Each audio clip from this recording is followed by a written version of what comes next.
Fable 14. Simonide préservée par les dieux. On ne peut trop louer trois sortes de personnes, les dieux, sa maîtresse et son roi. Malherbe le disait, j'ai souscrit quant à moi, ce sont maximes toujours bonnes. La louange chatouille et gagne les esprits, les faveurs d'une belle en sont souvent le prix, voyons comme les dieux l'ont quelquefois payé. Simonide avait entrepris l'éloge d'un athlète, et la chose essayée, il trouva son sujet plein de récits tout nus. Les parents de l'athlète étaient gens inconnus, son père un bon bourgeois, lui sans autre mérite, matière infertile et petite. Le poète d'abord parla de son héros. Après en avoir dit ce qu'il en pouvait dire, il se jette à côté, se met sur le propos de Castor et Pollux, ne manque pas d'écrire que leur exemple était aux lutteurs glorieux, élève leur combat, spécifiant les lieux où ses frères s'étaient signalés davantage.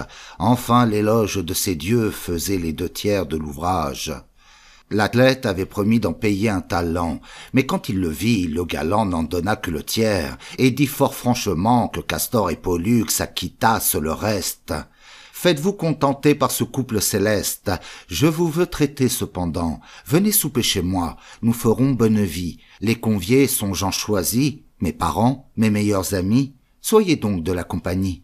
Simonide promit. Peut-être qu'il eut peur de perdre, outre son dû, le gré de sa louange.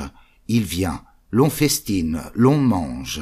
Chacun étant en belle humeur, un domestique accourt, l'avertit qu'à la porte 2 hommes demandaient à le voir promptement. Il sort de table, et la cohorte n'en perd pas un seul coup de dent. Ces 2 hommes étaient les Gémeaux de l'éloge. Tous 2 lui rendent grâce, et pour prix de ses vers ils l'avertissent qu'il déloge, et que cette maison va tomber à l'envers. La prédiction en fut vraie. Un pilier manque, et le plafond, ne trouvant plus rien qui l'était, tombe sur le festin, brise plats et flacons, n'en fait pas moins aux échansons. Ce ne fut pas le pis, car pour rendre complète la vengeance due au poète, une poutre cassa les jambes de l'athlète et renvoya les conviés pour la plupart estropiés. La renommée eut soin de publier l'affaire, chacun cria miracle, on doubla le salaire que méritaient les vers d'un homme aimé des dieux.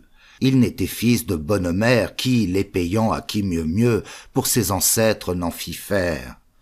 Je reviens à mon texte, et dis premièrement qu'on ne saurait manquer de louer largement les dieux et leurs pareils.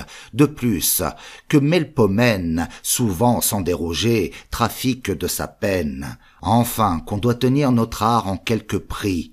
Les grands se font honneur dès lors qu'ils nous font grâce. Jadis, l'Olympe et le Parnasse étaient frères et bons amis.